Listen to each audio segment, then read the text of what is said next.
and greetings from Anchorage, Alaska. My name is Shirley Holloway, and I have the privilege of serving as president of the National Board of NAMI. I'd like to welcome you to today's NAMI Walks Your Way and express my gratitude for how you come together for our United Day of Hope. Our unity is what gives us strength. It's what helps us see the light at the end of the tunnel, and it gives us the courage to walk toward it, no matter the odds. Take our rallying cry, for example. Mental health for all is more than a slogan. It is an imperative on behalf of so many people who struggle unnecessarily for the lack of it. Getting them care, awareness, education, and support is our collective responsibility.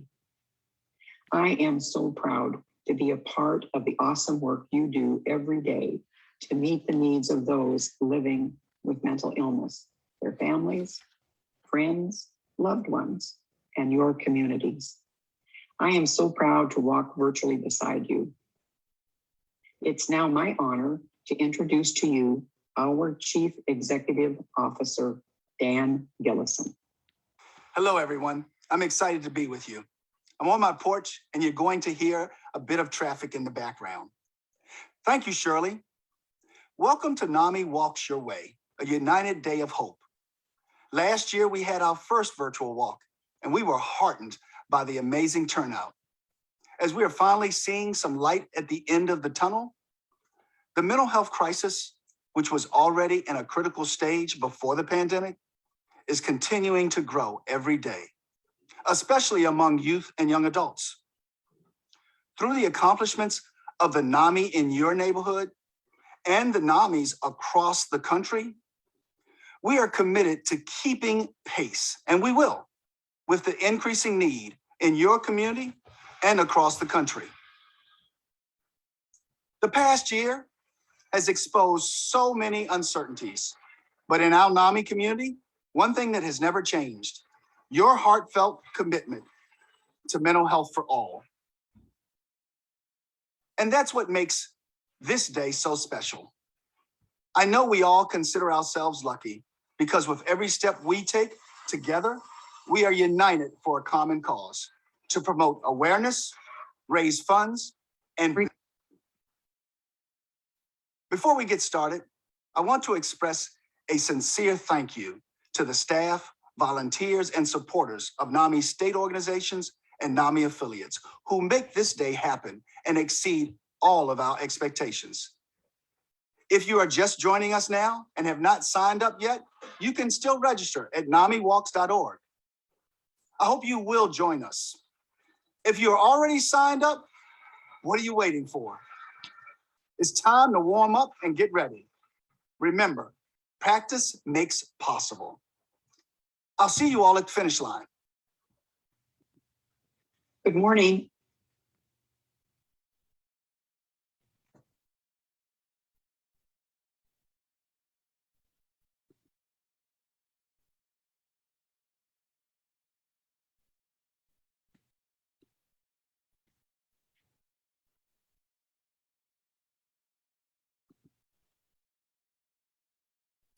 Good morning, everyone, and welcome to NAMI Walks 2020. My name is Tanya Wembley, and I am the Executive Director of NAMI Mississippi. And I wanted to come in today to welcome all of you and thank you for all of your generous donations and all of the things that you do to support NAMI throughout the year.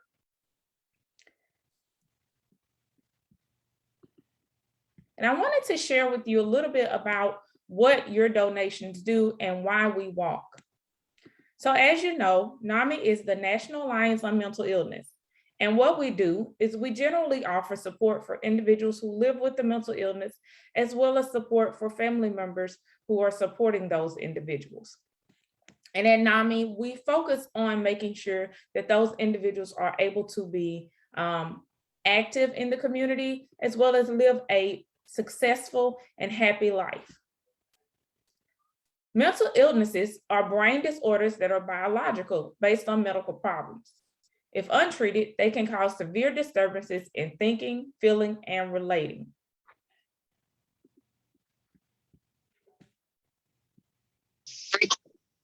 And hold on one moment. Good morning, Mavis. Give me just a moment. Let me make sure that they can just see me. We are actually live.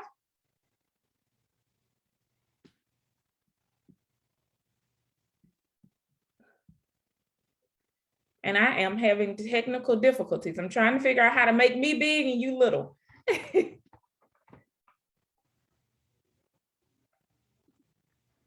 Well, that's not it.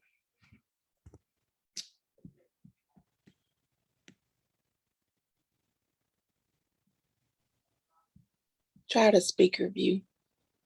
Okay. That's where I am. I don't know. It's doing something odd. Well, okay, I will push forward anyway. Mental illnesses, as I said, are brain disorders. They are caused by they're not caused by bad parenting, and there's no evidence of weaknesses of character. So a mental illness is something that can be formed through no fault of the family, through no fault of the individual who lives with the mental illness. And that is very important for us to understand, because that gives us a different type of empathy. Mental illness is very prevalent, and prior to COVID, the statistics said that 1 in 5 live with the mental illness. And as you all know, we've all been going through a traumatic experience, so I'm sure that number has increased. Our mission here at NAMI is dedicated to improving the quality of life for people with mental illness and their families through support, education, and advocacy. Our goal is that we advocate at the county, state, and national level for non-discriminatory access to quality healthcare, housing, education, and employment for people with mental illness. Educating the public about mental illness, we work to eliminate the stigma of mental illness. We advocate to increase funding for research into the causes of treatment of mental illness. Our vision here at NAMI, Mississippi, is we envision a future where mental illness will no longer thwart a person's fulfillment of his or her potential. With every pinpoint diagnosis, intervention, and targeted medications and services, there are no perverse disability. Ultimately, we envision a day where people can live successfully with their mental illness.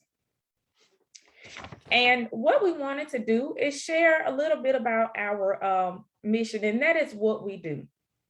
So what I would like to do now is kick it over to Ms. Mavis Creek. She's going to tell us why she supports NAMI as well as supports NAMIWalks. Hello, hello, hello, everyone. It is a pleasure to be with you on today. I currently serve as the NAMI Pine Belt affiliate president in Hattiesburg, where we cover multiple counties in the southern region of Mississippi. And I also serve as the executive director for R3SM, which helps rebuild communities following disaster after storms throughout our state. I support NAMI because it really resonates with me. I have a background in psychology and also now studying counseling. And every day there are people who fall through the cracks. Every day there are people who feel like they have nothing else to live for. Every day there's a family member who just doesn't know what to do. And NAMI helps connect them with resources, with support through classes. I'm also a trained and certified teacher or facilitator for 2 classes, In Your Own Voice, and also Friends and Family. And both of those programs helps empower and encourage people who are living with mental illness, and also for family members and communities who want to support those people as well. I just would like to give one quick example. Even on yesterday, I had a young lady who came to me and was in a crisis. If I did not have the training from NAMI and knew about the resources, I really don't know if the lady would still be alive today. And this is Centennial didn't even know about this, but I was able to talked to her from trainings that I got from NAMI. I was also able to connect her with resources that NAMI partners with to know who to call and what was the best option. One of the things that we have been doing throughout the state is with the crisis intervention teams with the officers, so they know if somebody is in a crisis, not to panic, not to ultimately arrest them just because they're in a crisis and crying and in disarray, but to see what's going on with them, to speak with them as a person and not just look at them for their mental illness. So I do believe with the training that I have received from NAMI and also the resources, free resources that are available, that we were able to help save somebody's life on yesterday. And at the end of the day, over everything else, that's what matters. That's, training and titles, and but we're saving and helping people's lives with NAMI. And so I'm very thankful and honored to serve. And also, these are resources that are needed in your community. So please partner with NAMI. Donate if you're able to donate, but most importantly, they're free resources, and please connect to an affiliate in your area or NAMI Mississippi. And thank you very much for having me on today. Thank you so much, Ms. Creer. And we will have a few other representatives to speak from across the state.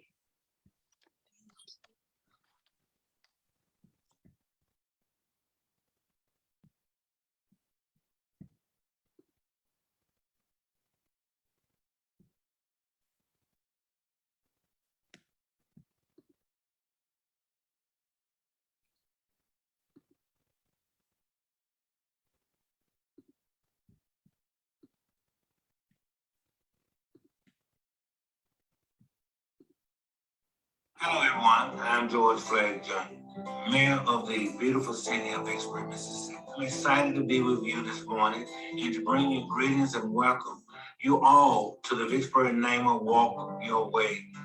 Our theme is United Day of Hope. In 2019, I was honored to participate in Vicksburg's first NAMI Walk for Mental Health. And last year, the first virtual walk for mental health. During those events, I saw tremendous support brought to our community and our state by amazing turnout.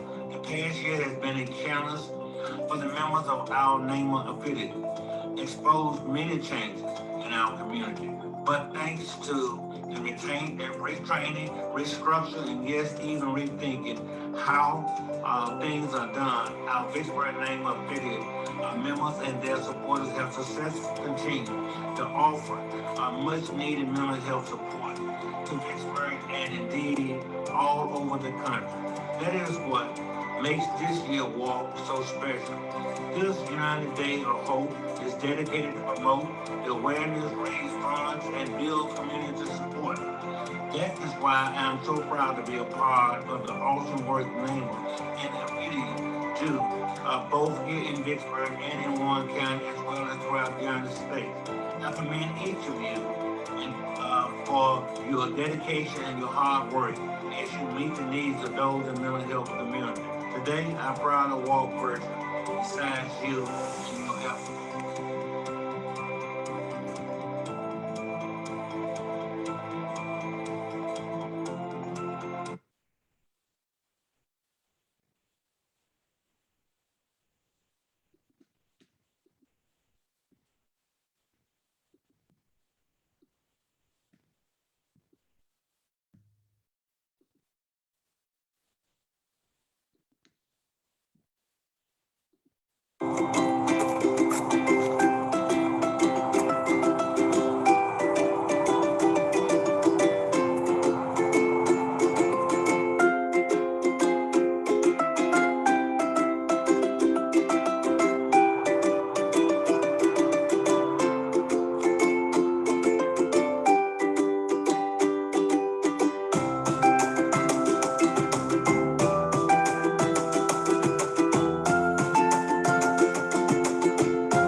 All right. Thank you all for those wonderful words of support for NAMI Mississippi and NAMIWalks. The reason that we walk is because this is our biggest fundraiser of the year. We take these funds that are raised during this walk to support individuals by offering our support groups, our classes, and our presentations. Now, if you're interested in having one of those, there's no charge to the public. We can come anywhere. As Ms. Career said, we have individuals trained across the state. And if you want to find more information about that, please go to www.namims.org and you can request someone to come out and do a class for you or your organization. And we can also, you can also send in your information on that website and we'll be able to give you a call back to find out what your exact needs are. Please don't hesitate to call us, even if you have a question in reference to mental health. Now, at this time, I want you all to know it's not too late to register for NAMIWalks. You can still go to the NAMIWalks website. It's www.namiwalksms.org. And actually, it's www.namims.walks. And you can go in and register as a walker. We want to have you on our roll. You do not have to register. You do not have to make a payment if you can't afford it. But if you can, we do accept and appreciate all of those donations. And we will make sure that those donations are going to a good cause. So what can you do for NAMIWalks? Of course, this is a virtual walk, so it makes it a little bit different. But we do have some ideas, and we will show you what some others across the state are doing and have done for the walk. Myself, I am doing this live broadcast with you all for the walk. And I plan to have a self-care day where I just take a good time and relax and think about the year as it's been and do some journaling and make sure that I just focus on self-care. Also, another good idea could be right now, there are a lot of techniques because it is Mental Health Awareness Day. World Mental Health Awareness Day. There are a lot of great techniques that are floating out there on the internet on how to practice self-care. Look up some of those and see if you are using them. And if you're not, put them into practice and see how that helps you in the future. So without further ado, I want to show you some different exercises and some different things that others are doing across the state.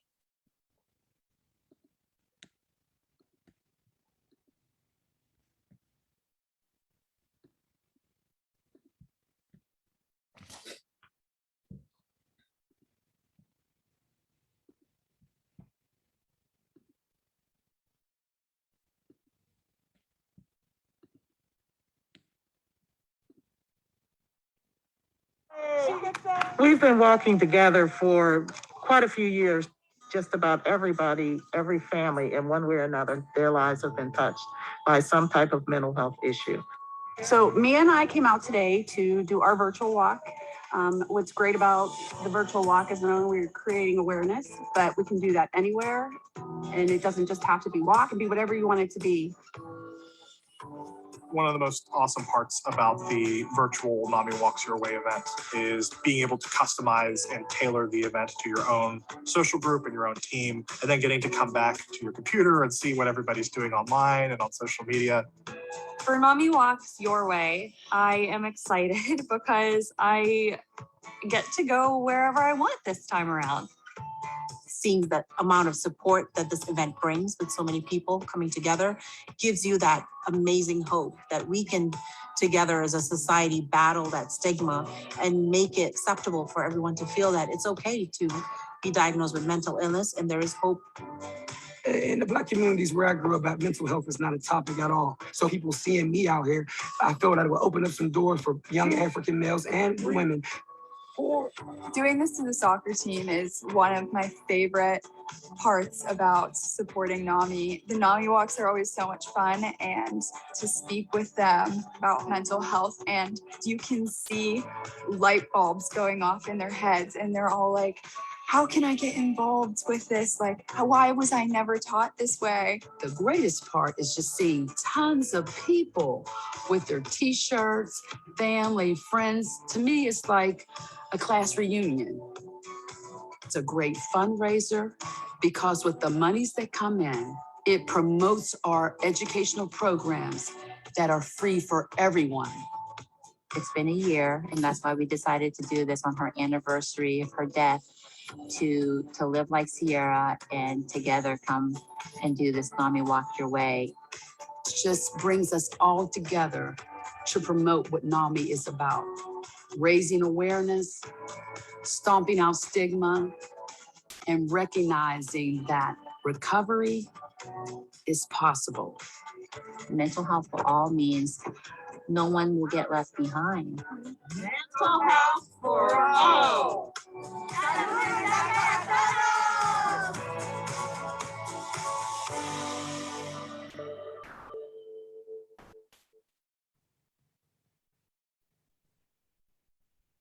And there's our registration link, NAMIWalks.org/Mississippi.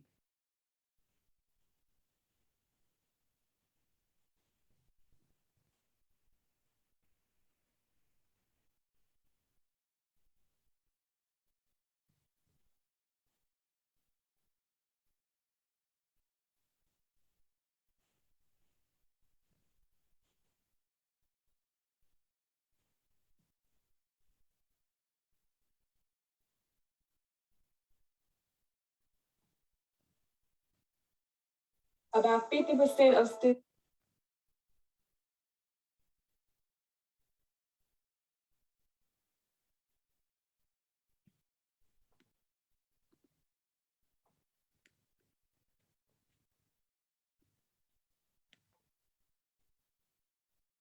About 50% of students age 14 and older with a mental illness drop out of high school.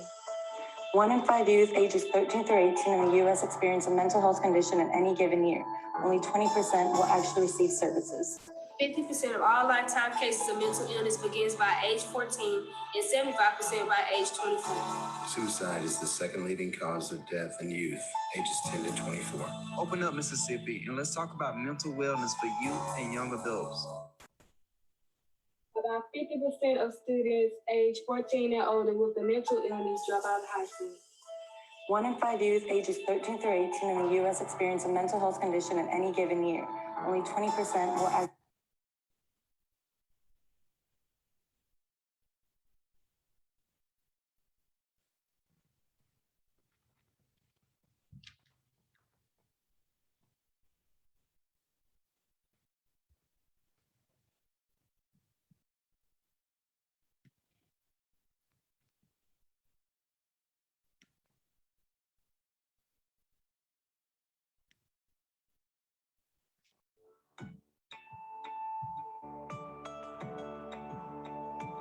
Hello, my name is Titania Wembley, and I am the Executive Director of the National Alliance on Mental Illness, Mississippi.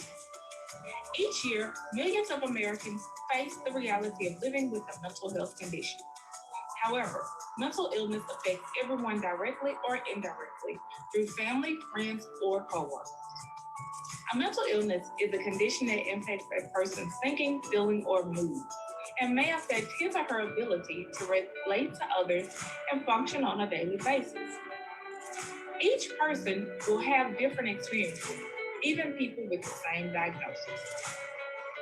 That is why each year during the first week of October, NAMI Mississippi raises awareness of mental illness, fights discrimination, and provides support with Mental Illness Awareness Week. We believe that mental health conditions are important to discuss year-round, but highlighting them during Mental Health Awareness Week provides a dedicated time for mental health advocates across the country to come together as one unified force. Since 1990, when Congress officially established the first full week of October as Mental Health Awareness Week, advocates have worked together to sponsor activities, large or small, to educate the public about mental illness. 1 in 20 United States adults experience serious mental illness each year, but less than 2/3 get treatment. We must improve access to quality care. Mental health is a large part of overall health and should be a priority for everyone, whether you have a mental health condition or not. Now, more than ever, We are here to provide mental health support and resources. NAMI Mississippi is here for you. Happy Mental Health Awareness Week.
morning. We're here at the Long Beach Harbor. We're gonna be walking for coastal Mississippi NAMI to raise money for mental health. So come join us if you can, but please go to the coastal Mississippi NAMI and donate, donate, donate. Good morning, this is Genevieve and Cynthia. We're just out here getting ready to walk for the cause of mental health for all. And if you feel like it, around 8 o'clock this morning, 8:15, come down here and welcome us back. We'll be winding up with our walk. And we have some things down here that people can come pick up if they want to. So just come on down and cheer us on.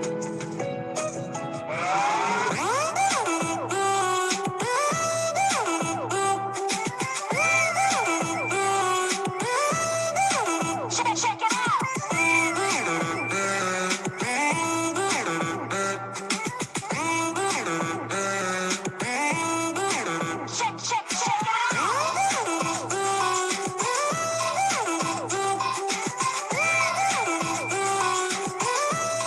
All right, everybody, we're back here at Long Beach Harbor again. We finished our walk.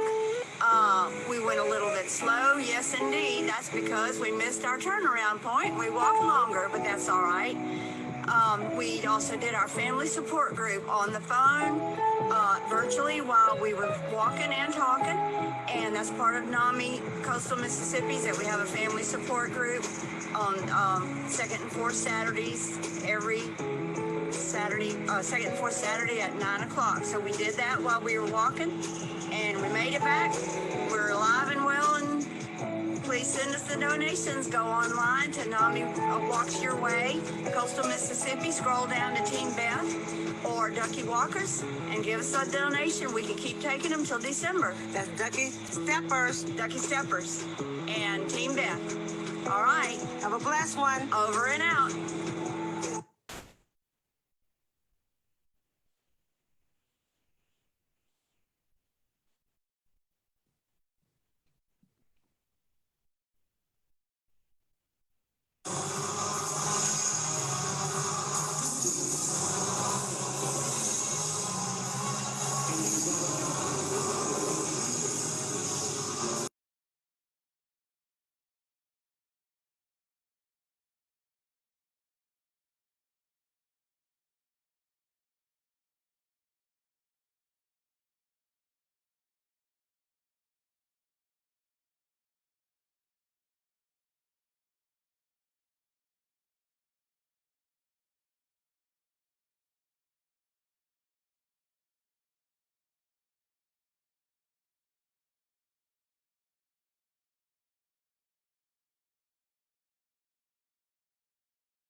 Audiences around the world.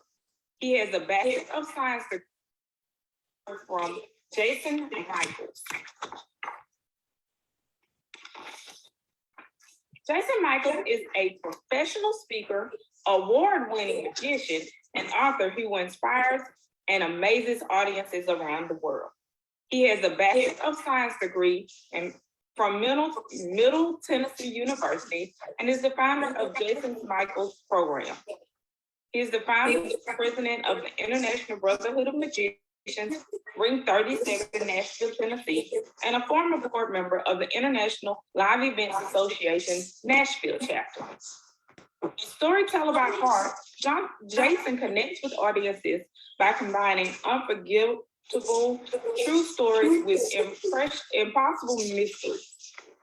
He has been performing Sleight of Hand, The Art of Illusion, and theater for almost 3 decades and has entertained audiences in 25 countries.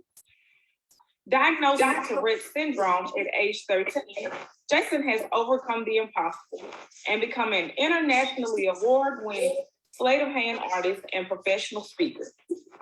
He motivates audience to see beyond their challenges and self-imposed limitations and inspires them to take action by living bigger, bolder lives with his program. Hashtag do the impossible, live BIG. Take it away. Thank you so much. I am very excited to be here with you this morning. It is a pleasure. My name is Jason Michaels, and we're going to begin at the end. Therefore, when we get to the end, we will come all the way back to the beginning. So stick with me because it is quite a ride.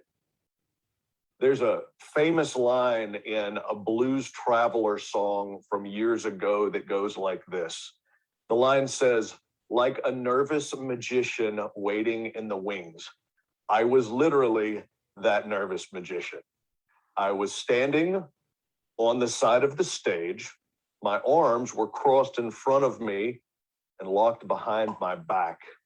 I was firmly and tightly secured in a straitjacket as I listened to my introduction being read. And I was nervous. And the reason is because I was getting ready to walk on stage in front of the entire world at a TED event that was being broadcast over the internet. And I was going to tell them about my deepest, darkest, most embarrassing secret. But we'll come back to this. I think before we really get started, we should get to know each other. My name is Jason Michaels, and I'm a professional magician. And the thing I've learned about being a professional magician is you can't tell somebody you're a professional magician without doing a magic trick. And this is a celebration. And since it's a celebration, I think we should start off with some fun. I've often thought that what I do, giving people the ability to get lost in a fantasy world of fun and amazement and impossible things, is my noblest ability, the thing that I can do that makes me feel like I'm at my highest purpose. And so I want to start off by sharing with you a little observation test. What I'd like you to do, you see, it's funny because when people meet magicians, they often ask us questions. They say things like to us, kind of like they say, well, what's the difference between magic and illusion? And how do you do that? And all sorts of interesting questions. So what I'm going to do is I'm going to ask you to make a mental note. I'm going to thumb through this newspaper and I'm going to show you the different pages. What I'd like you to do is remember something that is easy for you to remember. And for different ones of you, it will be something different. You may be looking for a photograph. Not a lot of photographs on that page. You may be looking for a word or a headline, something that makes it easy to identify. This newspaper, this USA Today with the big blue dot right there in the corner, there's a picture right here in the center of a lady that is at the grocery store. We'll come back to that in a second.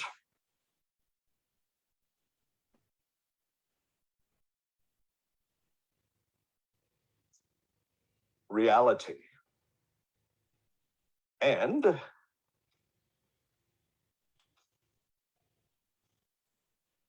illusion. Sometimes there is a very, very fine line between the two. And sometimes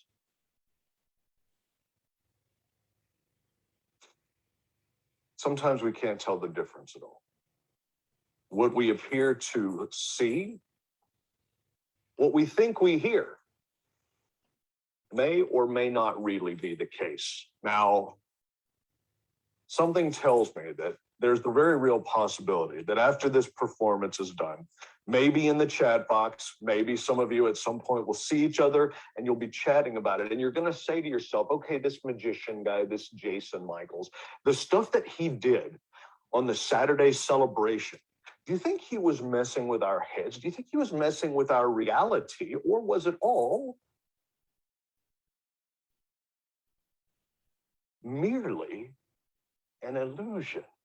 Now, make sure, my friends, make sure that you see the exact same photograph that you were looking at a moment ago.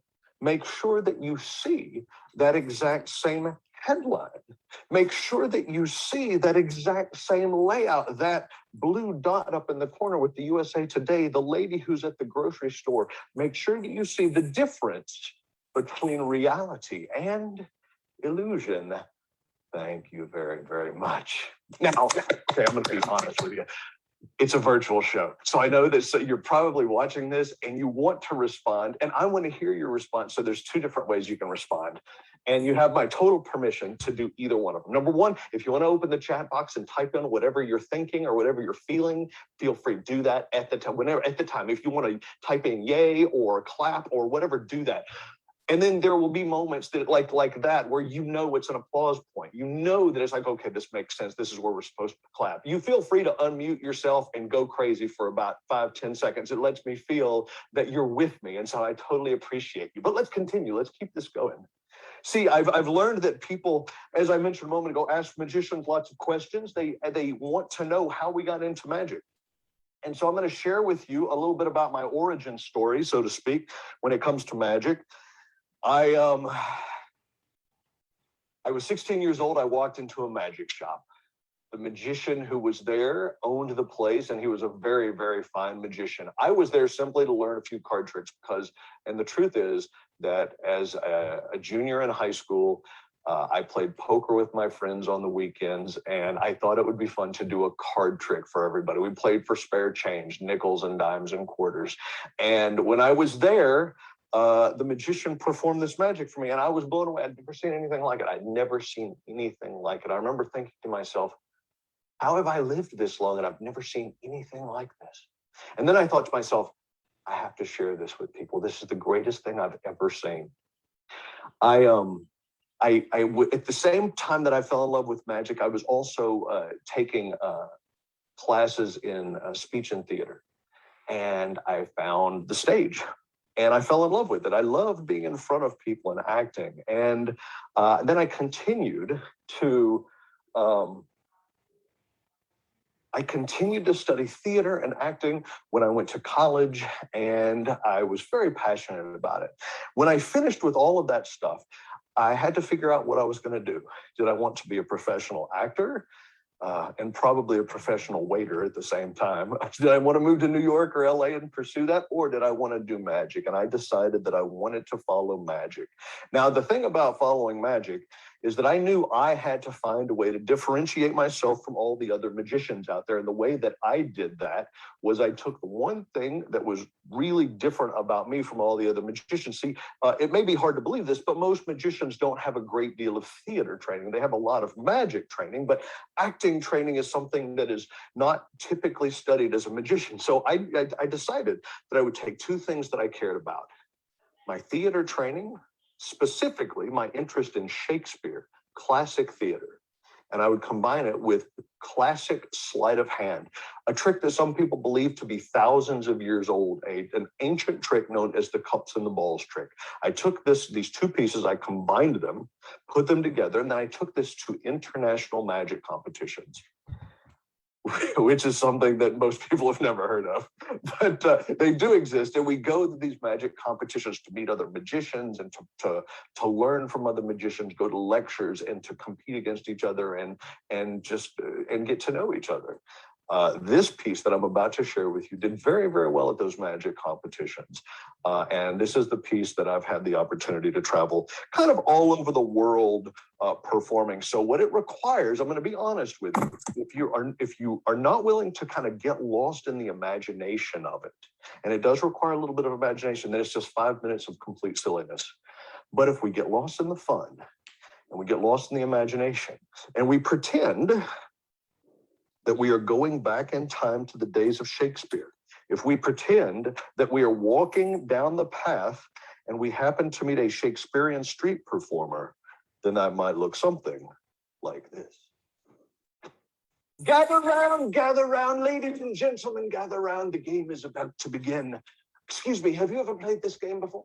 No? Oh, fantastic. Ladies and gentlemen, you have before you juggler. To the royal court, her fair and great Queen Elizabeth. My admirers call me Il Bagatello.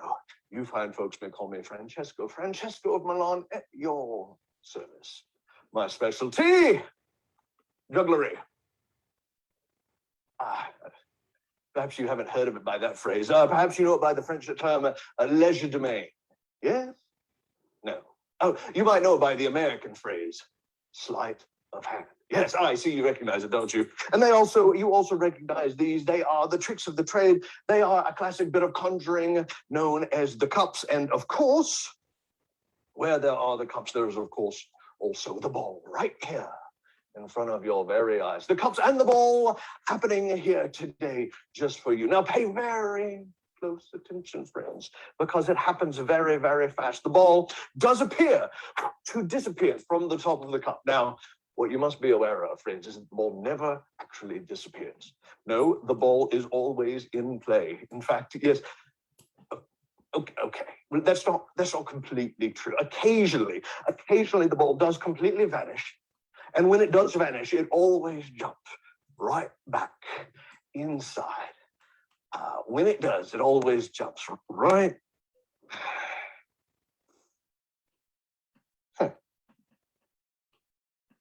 Oh! I don't know if you saw that coming. Yes, and that's why you've never played the game before. Yes, thank you very much. It's a fantastic applause, wonderful. Now, the problem with this game is that it's very hard to follow along. In fact, if I take the wand and I tap it against the cups, the ball disappears from the top of the bottom cup. But of course, I told you a moment ago, the ball never actually disappears. The ball actually penetrates solid through solid, defying all laws of space and time up to the top of the middle cup. Should I take the wand, rub the wand down the edge of the cups just like so, the ball jumps all the way out of the, oh my goodness. That means I have to come and get it. I'm coming to get it. It dropped off the table. I'm going to be out of frame. Found it. Ball jumps all the way back down to the end cup. Now, friends, oh, look, some of you look a little bit confused. And the reason some of you look a bit confused is because perhaps you haven't heard this game of the game is the game of the cups and balls. La. That's because there is no such game. This game is known as the game of the cups and the balls. That's why we use 1, 2, 3 cups and 1, 2, 3 balls as well. Thank you very much. Yes, very good. Very good. Now, a moment ago, I shared with you that people tell me that they think the game is very hard to follow along with, and that is the problem with the game. So just for a moment, let's allow you to mentally reset. Let's just stop playing the game and talk about something fascinating. Oh, I know. Let's talk about me. Perhaps some of you have heard of me. My friend Will Shakespeare wrote me a small part in one of his plays, The Tempest, Prospero the Magician. I see I'm working for the simple folks. Let's just play the game at hand. 3 cups, 3 balls, away we go. Here we are. Remember the situation I have right here. 1 ball underneath the middle cup. In a moment, I will ask you to guess how many balls you believe underneath the middle cup and put it in the chat box. Tell me exactly what you believe in a moment. So the problem with this game, is there's just so much going on. So what we're going to do is we're going to get rid of the ball from underneath let's do this, in fact. Okay, so if we get rid of the 2 balls from underneath the 2 end cups, the 2 balls from underneath the 2 end cups are now gone. Ball number 1, ball number 2. 2 balls gone. Now watch closely, 2 balls gone. How many balls do you believe underneath the middle cup? Put it in the chat box. 1, 17, 3. In fact, there's just, oh, look, there's 2 balls. I heard somebody say 1, and that's a very good guess. But the fact is there's 2. And the reason that there are actually 2 balls is because occasionally I cheat. Watch, we're going to do it again. You know what's going to happen this time. You can see where we're headed. 1, two bowls into the pouch. How many bowls underneath the middle cup? How many bowls? How many bowls? It's right. Wait a moment. There are no bowls underneath the big giant orange underneath the, look at this, an orange. Oh, look, some of the people just woke up. They're on the couch and they literally just woke up. They're paying attention now. Thank you for being here. So let me explain to you, because people ask me how the tricks work. I will explain to you how this trick works. We're going to use one of the bowls as a, let's do this. We'll use my hat as well as a visual aid. So we've got the bowl, and underneath, on top of the bowl goes the hat. So that this is our situation. We have a hat on top of a bowl.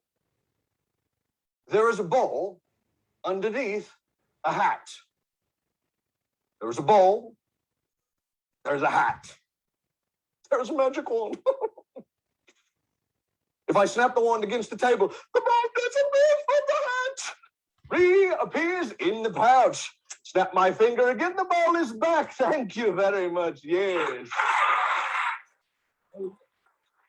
People don't look nearly as impressed as I thought you might. The simple truth of the matter is the ball has nothing to do with the game.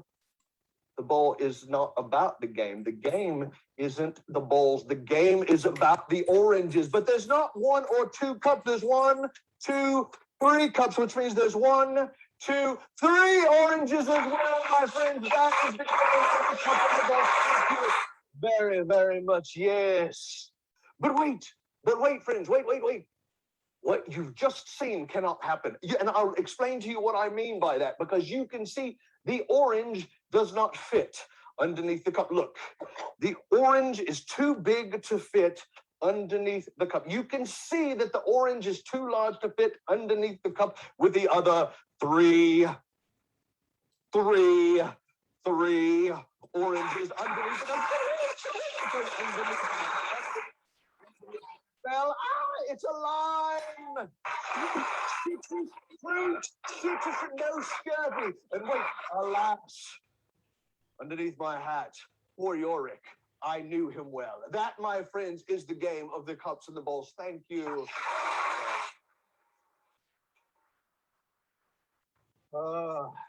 Yes. Type it in the chat box if you're feeling me. Let me hear you. Let me feel you. This is awesome. Oh, I love it. I love it. I am so happy that you're hanging out with me this morning. And what you just saw me do, what you just saw is what put me in my, I guess what you would say, my happy place. What you just saw me do was an escape. And the reason it was an escape, because when I performed magic for people, or I was on stage acting, people were applauding me for something that I could do. They weren't pointing me out. They weren't making fun of me. They weren't alienating and embarrassing me over something I had no control over. Now, I'm going to change positions here. I'm going to move over to the sort of the main computer area, because I want to show you a video. We'll come back to this spot in a minute, but for the next few minutes, I'm going to share with you from a different spot. So I'm going to change my computer view, so my camera view, so that you can see me for here. And I'm going to try to sit so that the light doesn't shine in your eyes.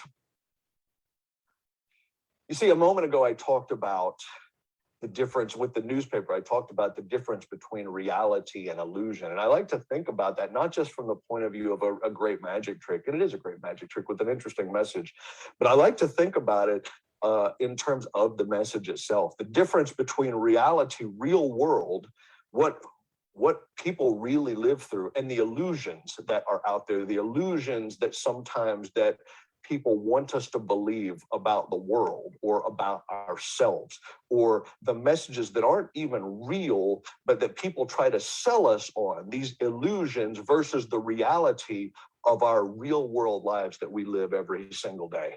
And I'm going to tell you, we're going to get to know each other a little bit better throughout this conversation. And I like to think of this as a conversation. And I'm going to share with you, as I tell you my story, I'm going to share with you some resiliency tips, some resilience tools that either I learned on my own, just kind of because of life. I just kind of had to learn on my own, or things that I was able to learn and find a way to adapt into my life. And when I'm talking about resilience or resiliency, I'm talking about a mental toughness. We're not talking about physicality. We're not talking about endurance.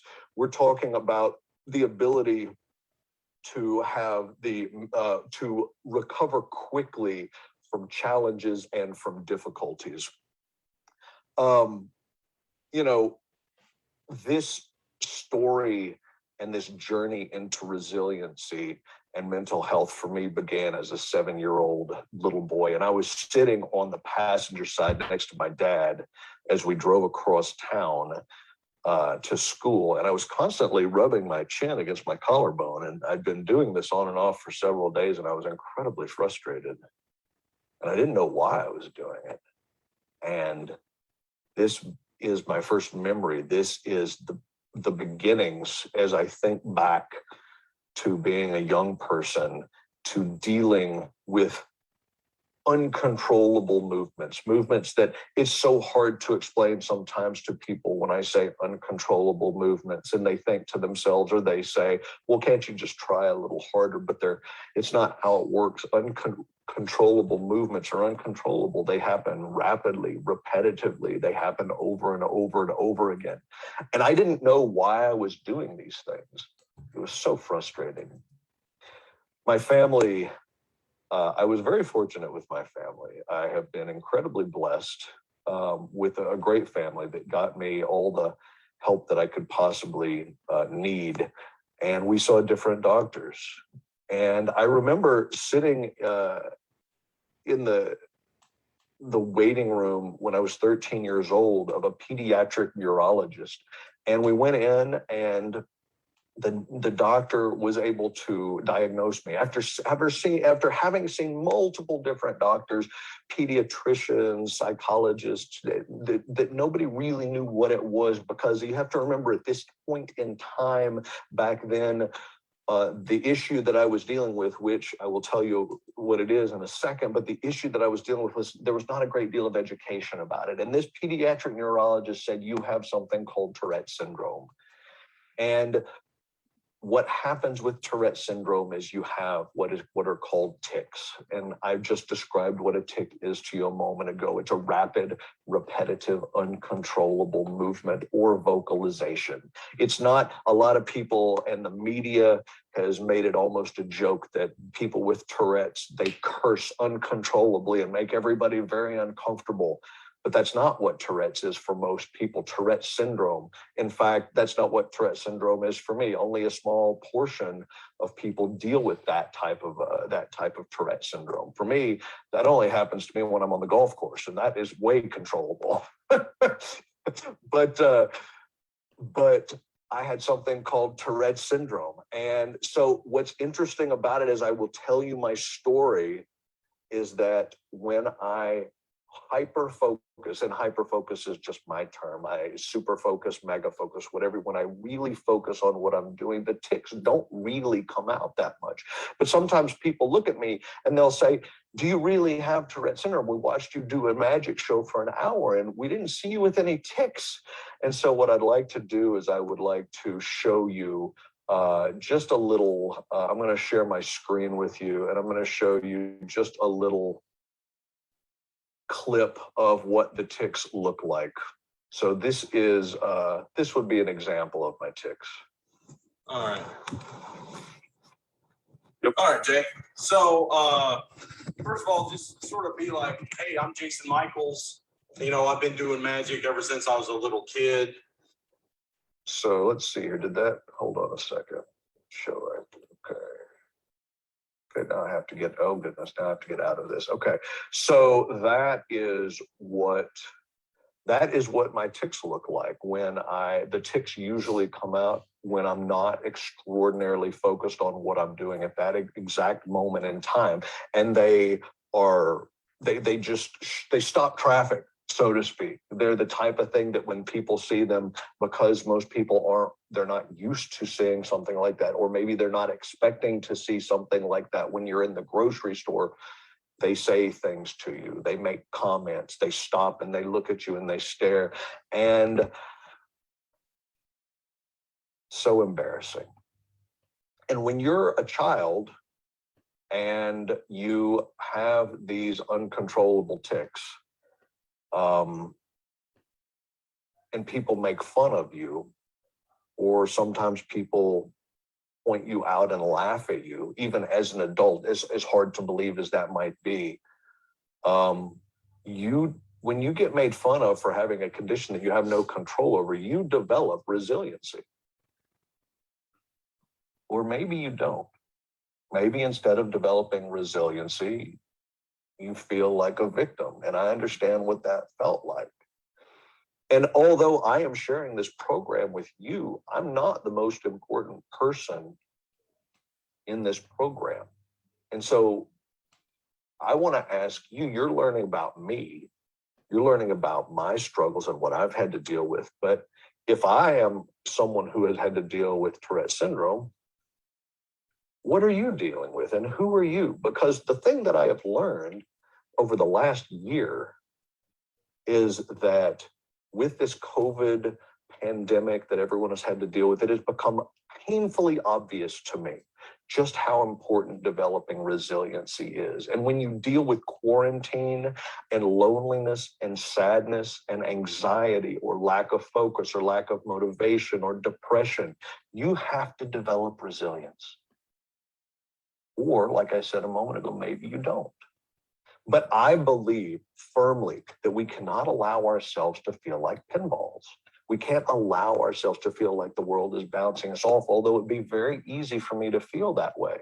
Developing resilience for me has been the process of taking the power away from something else.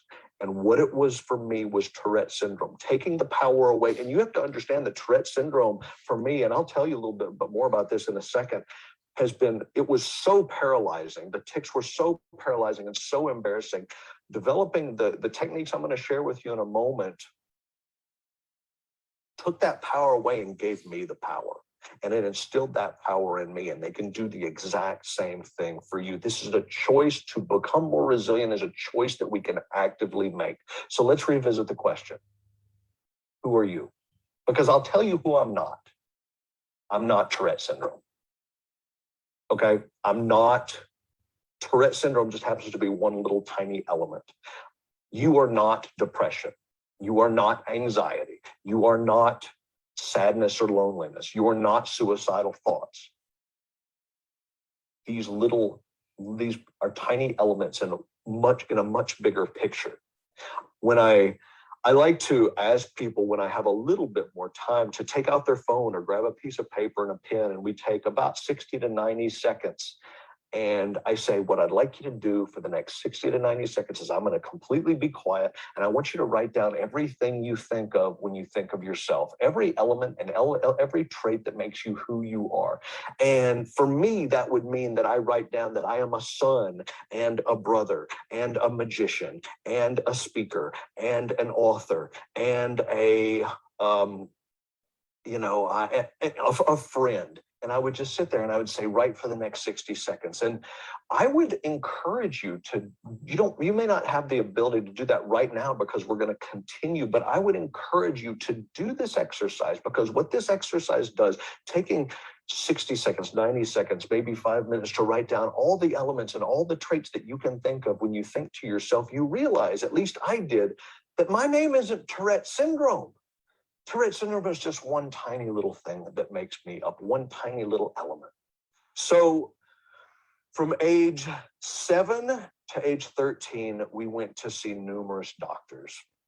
Nobody could quite figure it out. I told you that at age 13, I saw a pediatric neurologist. And I tell you, from age 7 to 13, every time I saw a doctor, and I don't know why I did this, I still can't explain it, but we would go see a doctor and I would do everything in my power to stop the tics. I would do the hyper focus thing. Now, I've told you that the tics are uncontrollable, rapid, or repetitive. And so when I tell you that I would do everything in my power to stop them, what I'm referring to is the hyper focus that I was sharing with you a little bit. Like when I perform, I'm just so focused on what I'm doing, the tics just don't come out as much. And sometimes they don't come out at all. And so when I would be sitting in the doctor's office and my mom would be describing what was going on with me, and I knew the doctor was just like really watching me, looking for signs, I would be as focused as I could on not having the tics. Now, what that meant was that later on, the tics came out so much stronger because they always come out. But maybe they didn't come out at that exact moment because I was so focused. But that's one of the reasons it took me so long to get diagnosed. But at age 13, I was diagnosed and something amazing happened. And it's the first resilience tool that I want to share with you. I was diagnosed with Tourette's syndrome, and all of a sudden it had a name. This thing, this mysterious thing that I was doing that was making me have these movements and making these vocal noises, all of a sudden had a name. And to be willing to own it or give it a name, whatever the challenge is, whatever the difficulty, the frustration, whatever it is that you happen to be dealing with, just to simply own it and say, you know what? For me, this is Tourette's syndrome. What that did was, number one, it allowed me to go, okay, this is what it is. It's not a mystery anymore. But number two, it allowed us to go and look for ways to treat it.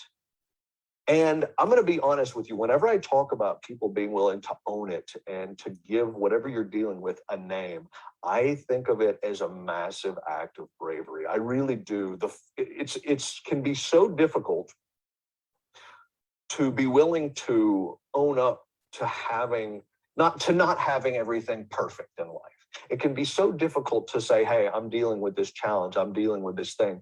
And so when you own it, whatever this issue is that you might be dealing with, it can't be in the shadows anymore. It can't hide away and plague you. It can't overpower you. It all of a sudden you say, okay, this is what it is. And it helps give you perspective, which we'll talk about a little bit more in a moment. And as I shared with you, resilience tool number one is to own it. And as I fell in love with acting and magic at age 16, I was sitting in a speech and drama class, and I had an opportunity to audition for something that was called the Junior Senior Play. And I thought it was great because I loved movies, and I loved the idea that if I could be up on that stage, maybe the people in my school would look at me and applaud me, and I would become known for being able to do something amazing. I didn't know if I'd be any good at acting, but it absolutely captured my imagination. And so I auditioned for the school play, and something amazing happened. When I was up on stage, the tics vanished. When I was in front of an audience, at least for that short period of time when I was in front of everybody, I was perfect.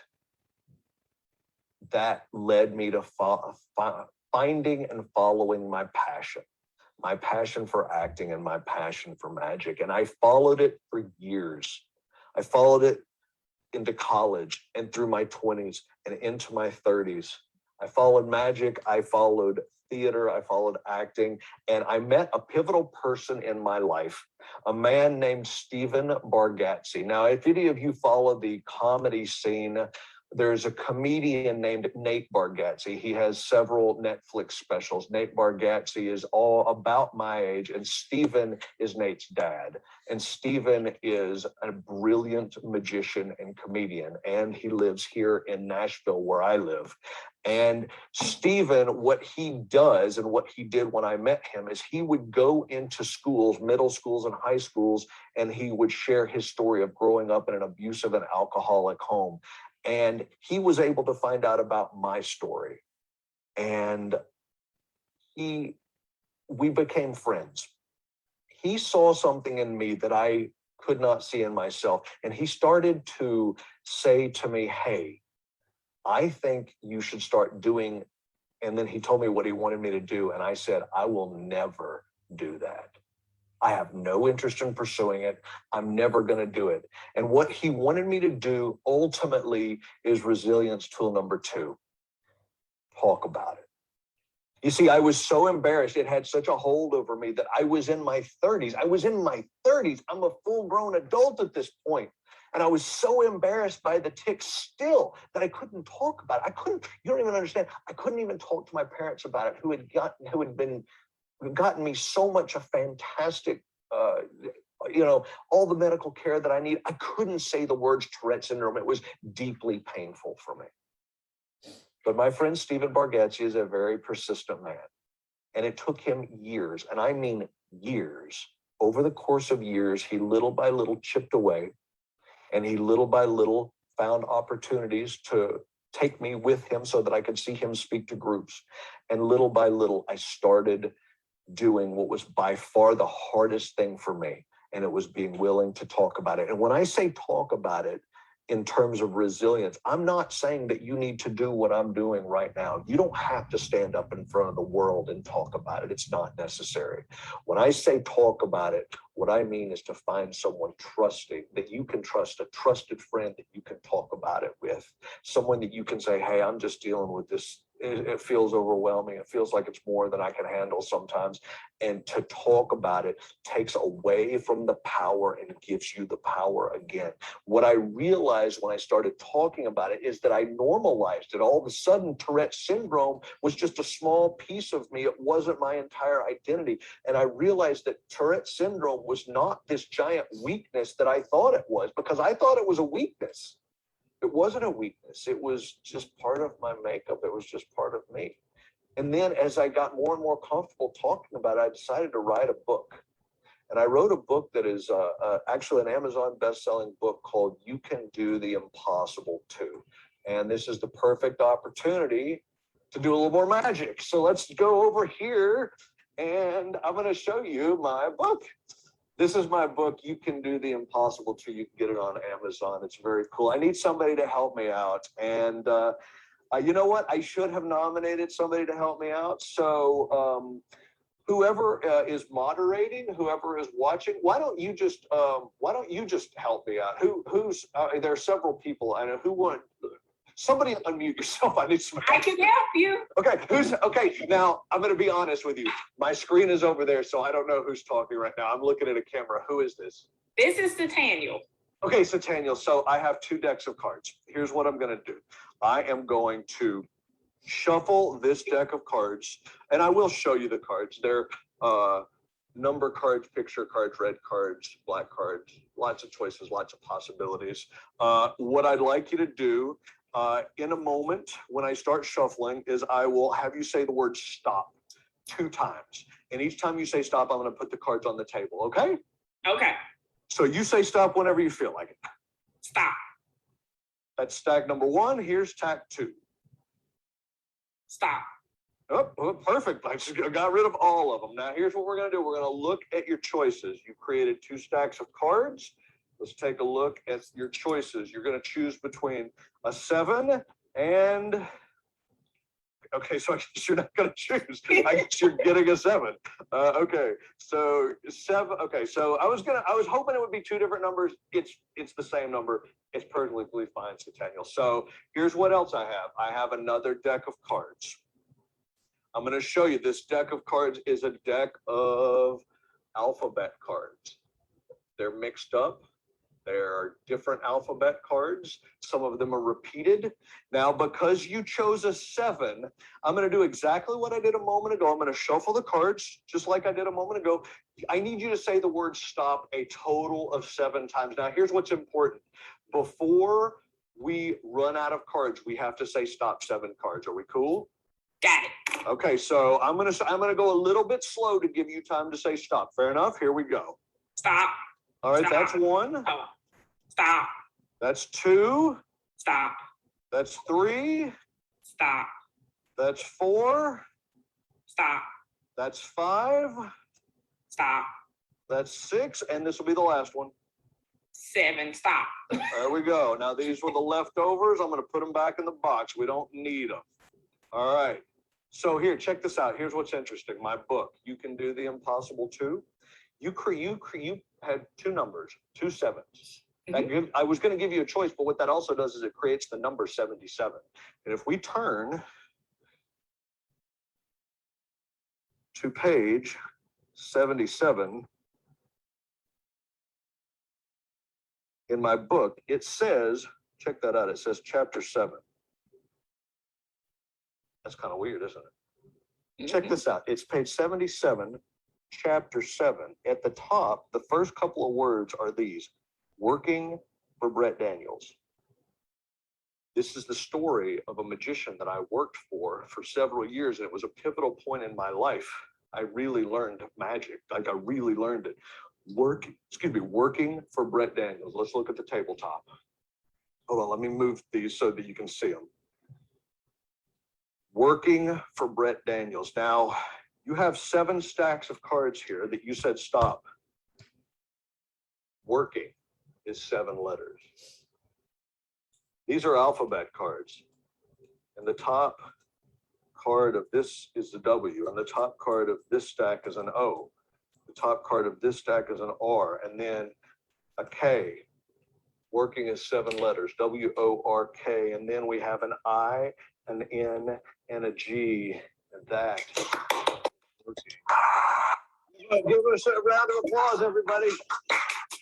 Coming back to the table. I'm coming back to the table. We only have a few minutes left. I have to continue moving quick here. Okay, continue moving quick. But that book was my opportunity to talk about it and to put it out in the world. Now, the reason I believe it was so hard for me to talk about it is resilience tool number 3. And resilience tool number 3 is compassion. You see, I was extremely critical of myself. I heard earlier in the earlier program talking about forgiveness. And I think that this is very similar. Compassion, when I think of compassion, I think of how critical I was on myself, and with compassion being that it is the recognition of pain with the desire to relieve that pain. And what I was not doing is I wasn't showing any compassion to myself. I like to think of a friend. Consider this. Let's say a friend comes up to you and says, hey, I'm really dealing with something overwhelming. It's really weighing me down. It's really hard. How would you, and I need all the help I can get. How would you feel about that? Would you show them love? Would you tell them that you would be there for them? Would you encourage and be warm and be sympathetic to them? I think you probably would. And now apply that exact same thing to yourself, as if you are your own best friend. Why would we not be compassionate for ourselves? Why? The golden rule says that we would treat other people the way we want to be treated. Well, I say that we should treat ourselves the way that we want to be treated and the way that we want the world to treat us, with compassion. Because if we show compassion to ourselves, we will be able to show compassion to the world when they need it as well. The thing that I learned through talking about this is that everyone suffers, and that we all need to know that we are not alone in pain, in frustration, or difficulty. And that leads us to me being willing to talk about it. I literally started talking about it. I started telling the world. I started standing up in front of audiences. One of the very first times I did a magic show for a group 45 minutes long. And then I told them my story. And it was a brief version of my story, about 10 to 15 minutes. After the program was over, a woman came up to me and she told me about a tragic story. She was very emotional. She told me about a tragic story about her son committing suicide and how she had been paralyzed for the last 3 years. And I started getting emotional. She was emotional. I'm standing off the side of the stage. There's a bunch of people milling around, and she is sharing this deeply painful, extraordinarily vulnerable thing with me. And she said to me, by watching you and hearing you tell your story today, I've learned and I realized that I need to share my story with others so that people who have gone through the same difficulties and people who are going through this same pain, I can be there for them. And that is when I learned resilience tool number 4. And resilience tool number 4 is perspective. I said we would talk about it a second ago. Perspective is understanding that everyone is dealing with something in life. And if we didn't believe it before, if we thought, oh, the people around us, they've got it all together, all it took was one pandemic to realize that everybody at some point in life has to deal with difficulties and with mental health challenges. And it is as simple as that. The thing that I remember and the thing that I take away when I think about perspective, I think about the idea of a season versus a lifetime. You see, with Tourette syndrome, what they say is it waxes and it wanes. And that simply means that at some points in time, the tics are really, really harsh. They're very intense. And then other periods in time, they are not nearly as intense and they tend to wane and they're just not very, the tics are just not as intense and not as frequent. I have gone through seasons in life with the Tourette syndrome tics that were almost unbearable. But I've also have to remember that the average lifespan of someone in our country is 80 years approximately. And that, yes, I might be dealing with a difficult time at this specific moment in time, but it's just a moment. It's a season over the course of a potential 80-year life. I like to think about it two ways. I think there's two ways to view my story as I look back at it and I think about it. Number one, I could be mad as hell because I didn't do anything to get Tourette syndrome. It's not like I made some sort of a decision. I got Tourette syndrome and I can look at a specific moment in time and say, oh, well, it was that thing. No. Tourette syndrome is genetic. It's just part of me. It's how I came. So I could either be mad as hell about it or I could be grateful for every incredible opportunity that I've had. I could be grateful for the incredible parents that I've had. I could be grateful for every single day and the opportunity that it brings. And that is ultimately resilience tool number 5, being grateful. You see, I personally have a choice when I wake up in the morning. I can choose to see it like, here's another day full of tics. Here's another day doom and gloom. Here's another day of me not having control over my body. Or I can see all the promise that is in the world in front of me. I can see all the opportunities that I might have. And I can see the fact that I can follow my passion and share it with people and make them laugh and make them smile and give them a moment to remind them of some of the beautiful moments in life. The simple fact of the matter is that being thankful and showing gratitude brings more optimism, brings more happiness, compassion, it brings more generosity. And the more that I focus on the healthy thoughts, the more they crowd out the unhealthy ones. The more that I focus on the healthy thoughts, the more they crowd out the unhealthy ones. Gratitude, resilience tool number 5. Please remember that. Lastly, I want to share with you what I shared with you at the beginning. I said we would start at the beginning, we would start at the end, and then we would come back to the beginning. I had a pivotal moment in my life when I decided to tell my story to the world at a TEDx event in Chattanooga, Tennessee. And I had to figure out how to do it. I had to figure out how to grab their attention. And I decided that I would create something brand new, something that I had never done, and I would put it in front of that audience for the very first time ever. I'm going to show you a clip. This clip is my version of everything I have shared with you in 2 minutes. It's my story of living with and growing up. I'm sorry, it's not a 2-minute clip, it's a 4-minute clip, but the process of being in that straitjacket is approximately 2 minutes. So this is all about owning it, talking about it, having compassion for myself, where else am I? Being grateful. And so all of this is encapsulated in this one clip. So I'm going to share this one clip with you right now. And here we go. This is from a television show that I did one time. I hope that you appreciate it. Friends, thank you. If you want to learn more about me or pick up some resiliency tools, or if you're interested in the podcast that I do.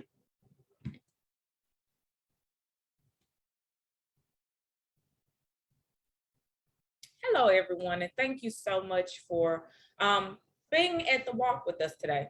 And I wanted to share that with you because I saw that a little earlier in the year and it just gave me hope. It let me know that through all you can conquer whatever you're dealing with. Like you said, let's have time and own what's going on. Let's own our mental health and our mental health challenges. There's nothing wrong with not being okay. I have said all year long, it's okay not to be okay. We are in the time of COVID. We are going through a traumatic event together. Let us support one another. Next, we need to talk about it. It's important to go around and just have these conversations with yourself and your family and even your coworkers. Sometimes just asking the question, are you okay? And honestly meaning it and waiting for an answer can make a huge difference in someone's life. And having compassion for yourself. We often have a great amount of compassion and empathy for others, but we need to give ourselves that same grace. And that's what we want to encourage today. We do this walk because we talk about mental health and mental health awareness.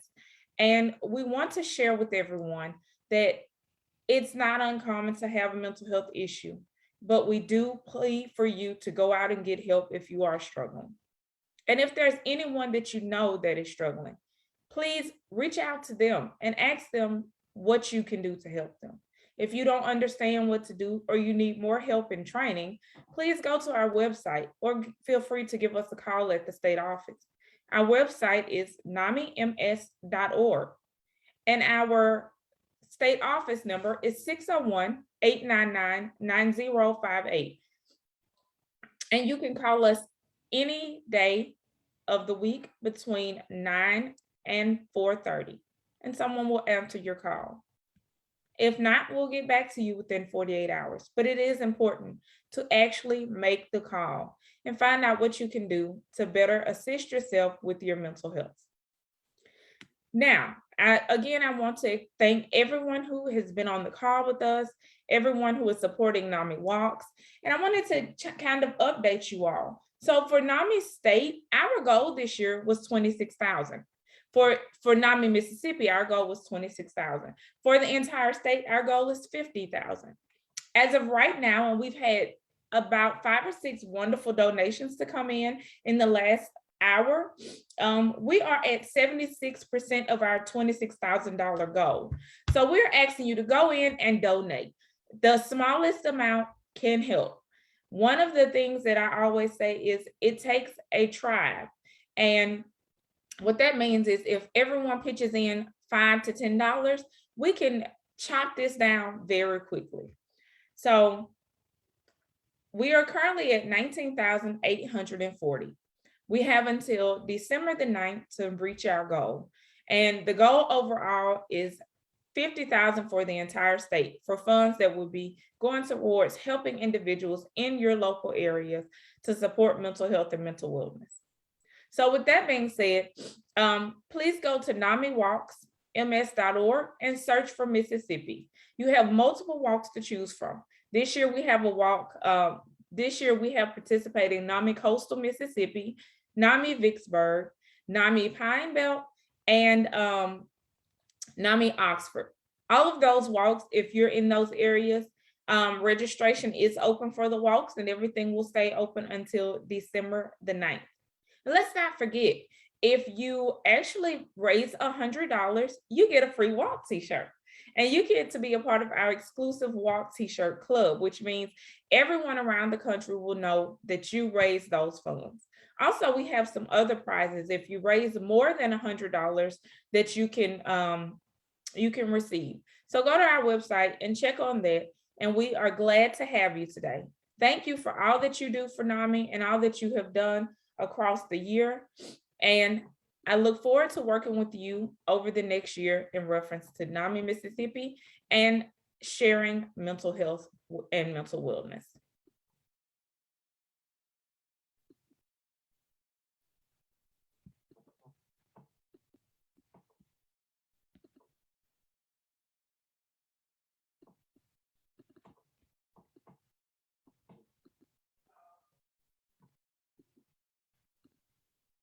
We're back, and I'm on my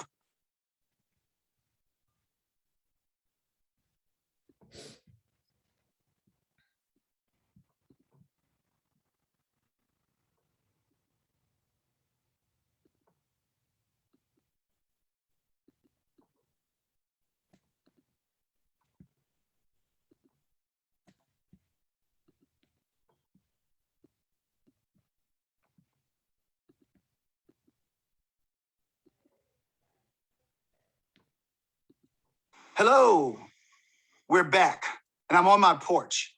You're going to hear a little bit of traffic in the background. Congratulations on completing this year's NAMI Walks Your Way. I am so proud of our ever-expanding NAMI family, the strength you've displayed, the community you've built, and the impact you've made. As we close out our United Day of Hope during this time of mental health awareness and open up another season of hope, I would like to remind you of the importance of the work you do and how much it is appreciated. Even though the walk is over, the time remains now to keep the pace. Together, let's continue to promote awareness, raise funds, and build our NAMI community. I always leave this event inspired and invigorated. Today is no exception. We believe mental health care is a right, and it is not right for anyone to be left behind. Mental health is for all. Thank you to the staff, volunteers, and supporters of NAMI state organizations and NAMI affiliates. We could not do the important work we do without you. Congratulations. Keep up the powerful work and see you next time. Hello. We're back, and I'm on my porch. You're going to hear a little bit of traffic in the background.